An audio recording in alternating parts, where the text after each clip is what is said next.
Hi everyone, good morning, good afternoon, good evening. Well, so after being in this deep process, I think I'm gaining strength back. So after all this cleaning, I kind of feel I'm going out again from from the subconscious and the unconscious, going into the conscious. Let's go to the topic for today, which I have no clue really about what I should share from it. So the topic for today is leaves, the leaves of the tree related to the heart,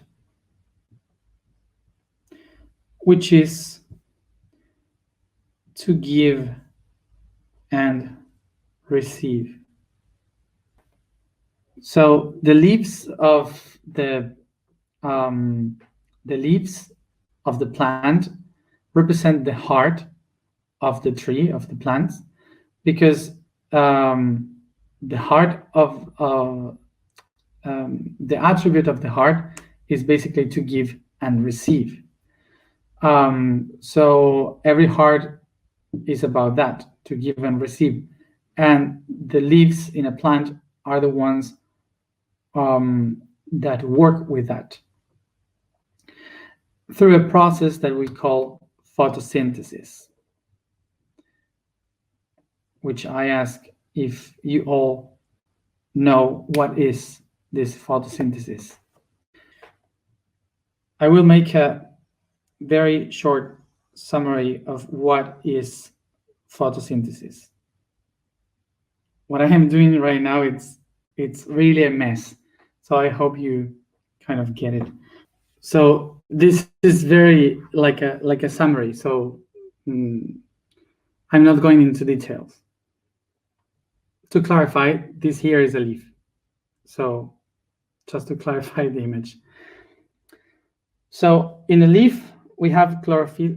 I don't know in English how you say it, chlorophylla, which is this element, pigment, that is able to grab the photons, are the particles of chlorophyll. Okay, thank you. That are the particles of the light. So from the sun, the rays of the sun, we get photons, which are all these particles that in a certain wavelength, which is around 500 nanometer, the chlorophyll get that photons, and that's why we see the trees like green. That's why we see green, because of the wavelength that the chlorophyll gets the light. Chlorophyll is the one that gets the photons, because the administration of photons is the one that will give energy to the plant. We need energy. The plant needs energy, so we will grab it from the photons. In a why the plant needs energy? Because the plant creates its own food. It needs energy to create its own nutrients. In a different way in which we do it, that we eat things from the outside, the plant needs to create its own food within. So what happened here? That this energy will be used to create its own food. The way in which it does it is taking the inorganic materials that are around in the environment. For example, the carbon dioxide, which means carbon dioxide is one carbon, and dioxide is D is 2, and oxide is oxygen. So part 2 of oxygen. So carbon dioxide, it takes that, and what it does through the chemical reaction of the energy of the sun is divide the oxygen with the carbon. It gets the carbon and turns it into something organic. It takes the oxygen outside and takes the only carbon. From the other side comes the water from the roots of the plant. So the water, which is H2O, so 2 hydrogen and 1 oxygen, it does exactly the same with the chemical reaction through energy. The energy of the sun helps inside the leaf to separate the oxygen, take it away. You don't need that. And the plant doesn't need that and just stays with the hydrogen. So the connection between the hydrogen and the carbon will give us the carbs, the carbohydrate. I don't know in English the name of carbs. Carbohydrate. I don't know the name. So basically, they create this, which is the sugars. Okay, is the base of glucose for the plants. Carbohydrates. Thank you. Carbohydrates. So it creates this, which is the base for all food that then we eat from plants and animals and so on. So we get that sugar from this. So the plant is creating this food. As a summary, here the plants, the leaves, will take the inorganic things plus the light of the sun, and through a chemical reaction with this energy, they divide the molecules of water and carbon dioxide, expelling all the oxygen and just staying with carbon and hydrogen to create carbohydrates that creates the sugar, the glucose, which is the food for the plant. All this is the process of photosynthesis. So all the process of photosynthesis gives us this idea that all the inorganic elements, like that are things that can hurt us, like straight light of the sun and the carbon dioxide in the oxygen in the air, that can harm our structures, are processed by a chemical reaction inside the plant, creating energy that allows the plant to create food for itself and also for us. It transforms everything that usually can kill us or do any harm to us and makes it into food for us. And also the things that the plant doesn't need, that says, I need this, I give it away. So is the oxygen. So the oxygen is the one that let us breathe. So the plants are giving us basically life through food and through the oxygen that we breathe, giving it away, receiving the bad things and giving the good things for us. So we breathe the oxygen, which is what the plants doesn't need to live and need for living. But one important thing to know is that when we breathe, we bring this energy to the cells, and all the excess of energy in the cells that needs to be released from our body, from all the carbohydrates that we have consumed, all this excess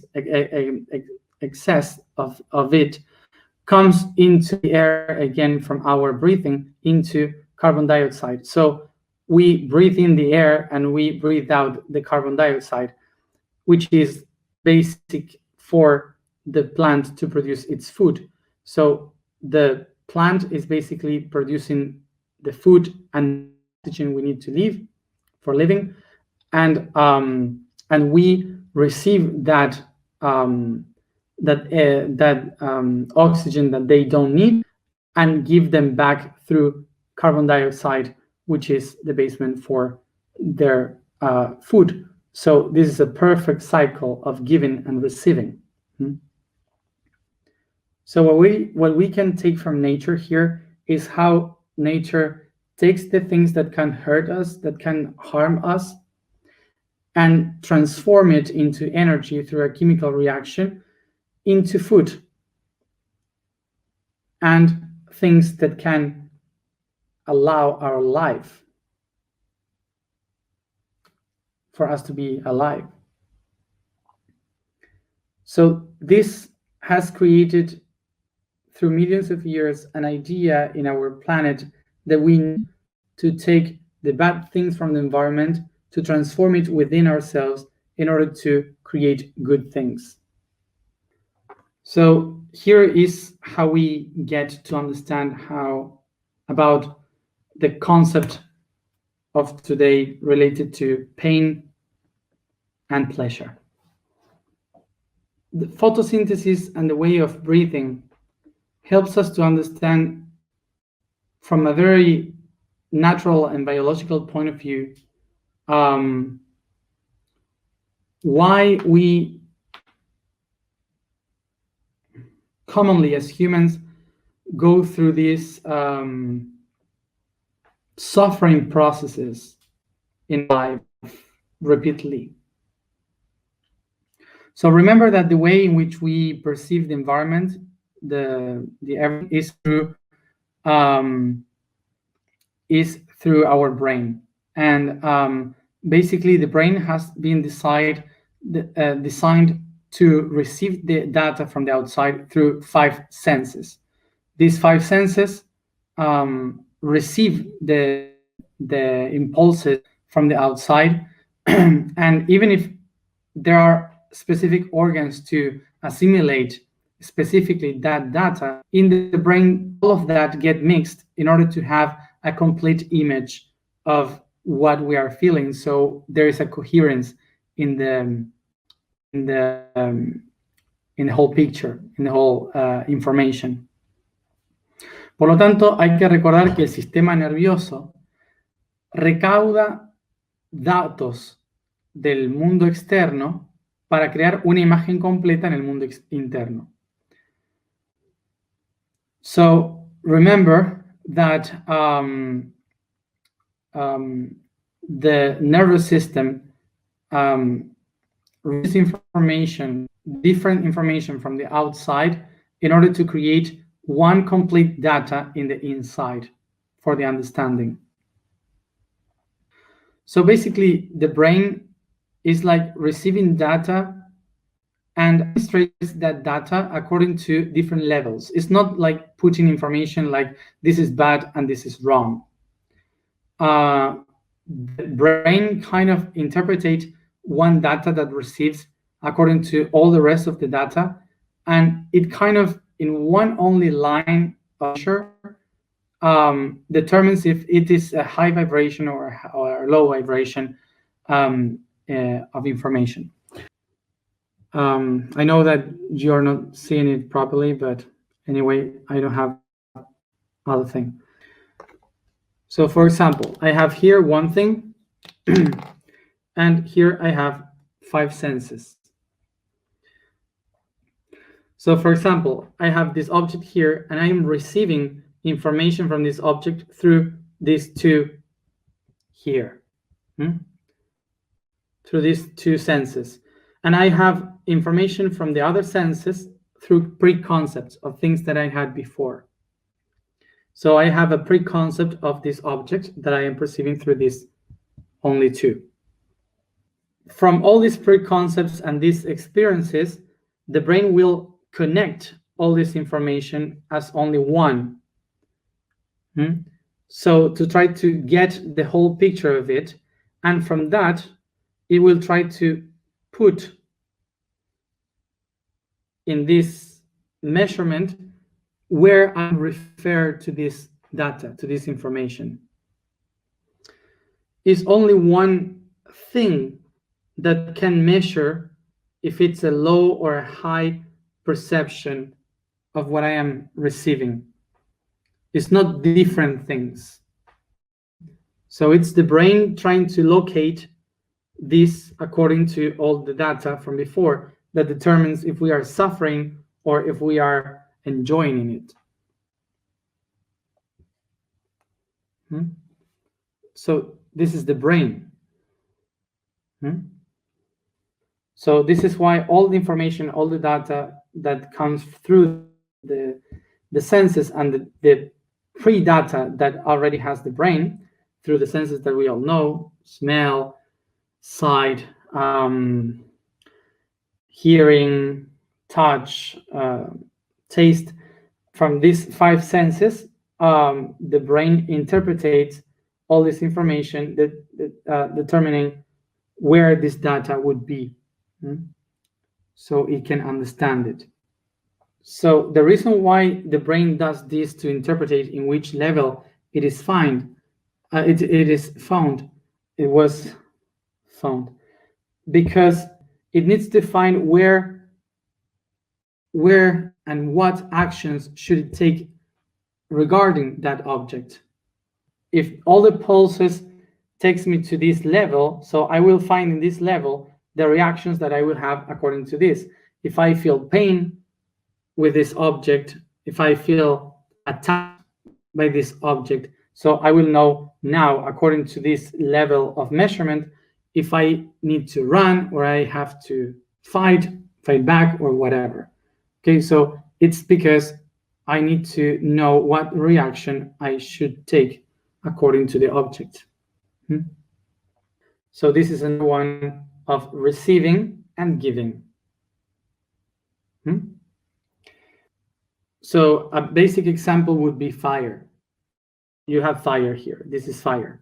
So through the senses, you can experience fire from 2 ways, from 2 different things. You can experience fire in a good way, like for example, fire being in how do you say, in a fireplace, so everyone is around, so you look into the fire and everyone is sharing, like a family, like a romantic moment. So something like, so the information that comes from the fire will go to pleasure, because it's like, oh, I relate this with eating all together, with cooking, with feeling the heat of the fire, to feel warm, and so on. So so my reactions will be according to that, okay, to get closer to the fire, to feel the heat, and so on. But if this fire is burning the house, so the senses will send the image of something burning, so I will perceive the fire as something bad for me, so the reaction would be to run away from the fire. It's a simple thing. So what happened here, that this is not something mechanic, so it's something that depends on each person. So basically, for each individual, the relationship with the fire would be very different. For some people it's painful, for some people is something amazing. So according to its own experiences and preconcepts of the fire, a person will define how it feels. What do we have here? That humans, living being, measure the pain and the pleasure according to this only rule, and that makes that the brain interprets pain and pleasure with the same tool. So that's why some people cannot make a difference in between one or another. So for example, there are people that cannot measure or doesn't have a preconcept of the fire, or something wrong with the interpretation of pleasure, so they cannot difference one from another. So that's people that, instead of feeling the fire as something that gets you together with a family or something romantic, they find pleasure on burning the house and putting fire to things, to people, to whatever. So this makes that every person has a different way of understanding these 2. So every individual has a very different scale to measure what is pleasure and what is pain. So for example, there are people that feels pleasure on hurting others. So they feel pleasure in that. So that's why they feel that it's okay.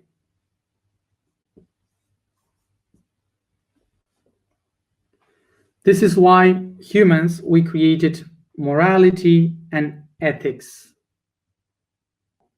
So we created morality and ethics as a way to control somehow these limits between pleasure and pain. So what happened here? That what before was just an interpretation of the brain of what is pleasure and what is pain, now it becomes something forbidden.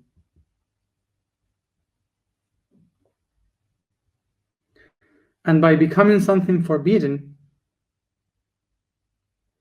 it goes straight to the unconscious. It gets in the unconscious because of morality and ethics. So what is the problem here with these forbidden things?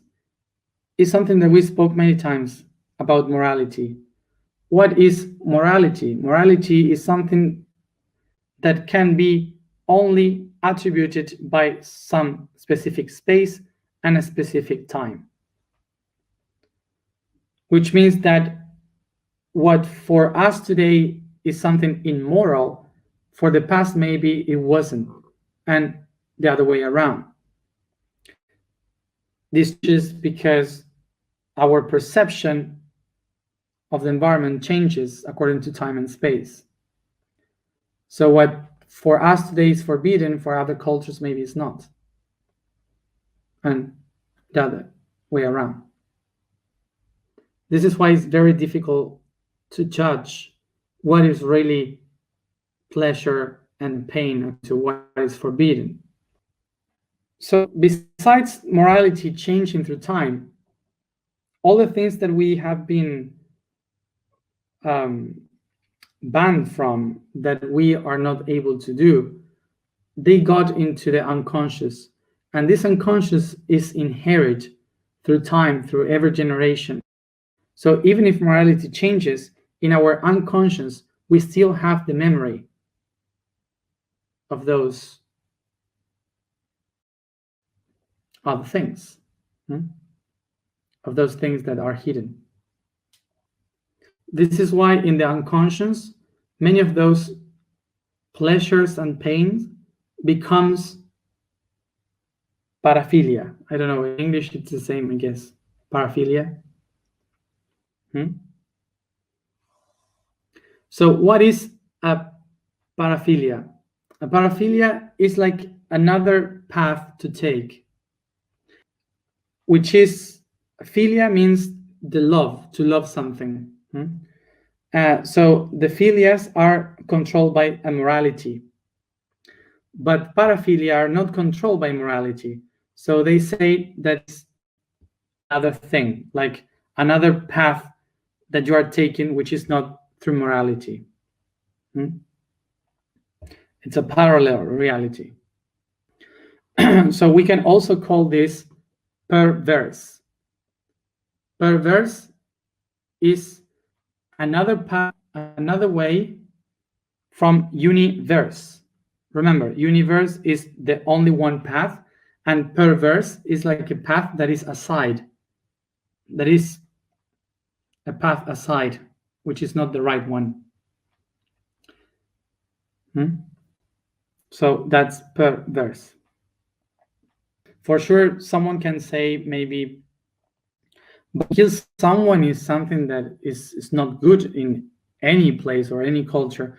And I would say no, because for some culture, for some moments, it was a pleasure to kill someone.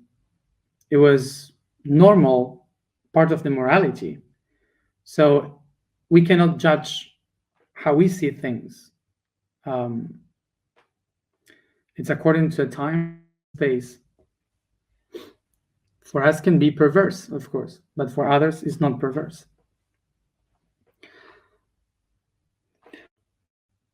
So if I myself think in something that is perverse, according to a morality, it makes me someone that cannot share with the other people in this morality. what I am thinking, what I am willing to do is perverse for most of the other people. So I have to hide it from the other people, which goes straight to the unconscious. So when it goes to the unconscious, it goes straight to the folder of forbidden. What brings me to have erratic behaviors. There's no one, no human on earth that doesn't have any perversion in their mind, within the unconscious. We all have those. And one of the best perversions that we people have, the pleasure of feeling a victim. So one of the biggest perversions would be this love for feeling a victim, because through that we can feel that the others will take care of me and will love me because I am feeling bad. So this makes that in our society, in our civilization, are created two different ways of pleasure. One, which is the pleasure of the masochist, which is the one loving to become a victim, and the other one, which is the sadist, which is the one that loves to create victims. This is because we are a violent species that has found the survival through violence, through fight. This is why through thousands of years, many have found a way to gain power through creating victims, and others to gain power through becoming a victim. And this has created a recurrent feeling in humans, which is the pleasure on things that makes us suffer a little bit. So I propose to you to look for that in your daily life, like how it is to,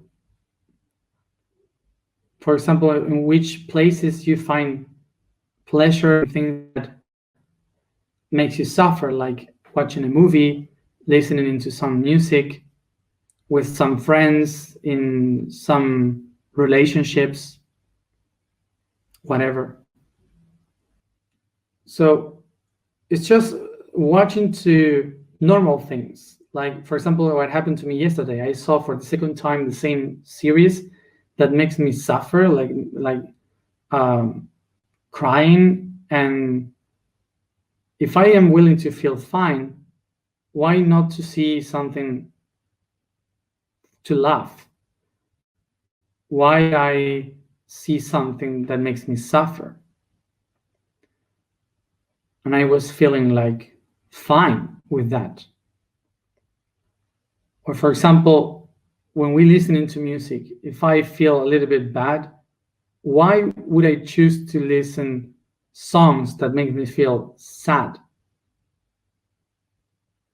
That makes me feel much more this sadness. What we do with this type of things is finding pleasure in the suffering. And this is when where we remember photosynthesis. So what does the photosynthesis with us? The example of photosynthesis shows us that you can take all these bad things from the environment and turn them into something good, food, energy for our life. So what we can understand here is that suffering, pain, is a tool that the brain uses to understand pleasure. So when we feel pain, the brain is measuring where can we have to position our interpretation to transcend what we are feeling. Pain is something that helps us to understand a process we are going through. So suffering becomes not something that you have to eliminate from your life, but it is a tool. Like in music, suffering would be the low pitch of music. Like, you cannot eliminate the low frequencies in music because they are like the ones that helps to understand the music. Not eliminate the low notes just because you like the high notes. Both help to each other to make a sense. So basically, the real problem that we have here is not to feel bad or to feel fine. The real problem is that those two feelings are sent into the unconscious. We send it there because of morality. So it was so hidden that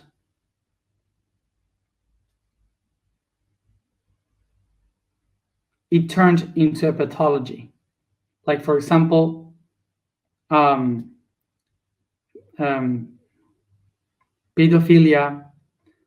necrophilia, this kind of mental diseases, or whatever we can call them. They are pleasures that people find because they locked their real pleasures and pains in the unconscious. If they would have been able to express their real pleasures, maybe we wouldn't have those problems. So it's all about what we have hidden in our unconscious. This is why it's so important for us to start to recognize this pleasure and these pains in our unconscious, to understand what are our emotional paraphilia. In that way, we can do like photosynthesis, taking all this negative stuff and turn them into nutrients, food. The ways in which we can do this is to transcend those sufferings and those paraphilia that we have inside is by sharing it. How? By art, painting it, writing it, talking it with someone, making it into a physical thing so you be aware and conscious about it, taking it out so it's not just within you. So you can start to transcend and take the suffering as a tool for your own evolution. So this is why when people say, for sure, there is a lot of people saying we do this to end the suffering in the planet, to end with the pain in this humanity, and it's impossible. This is impossible to eliminate because suffering and pain are not a real thing outside. They are a way of measurement, of perception inside your brain. The only thing that we have to do is to know how to balance the levels of the music, the song, but we cannot eliminate the notes. So let's do like the trees, and through our unconscious, let's make photosynthesis. Vibration today is Z. The statement today is, I am the heart's vibration.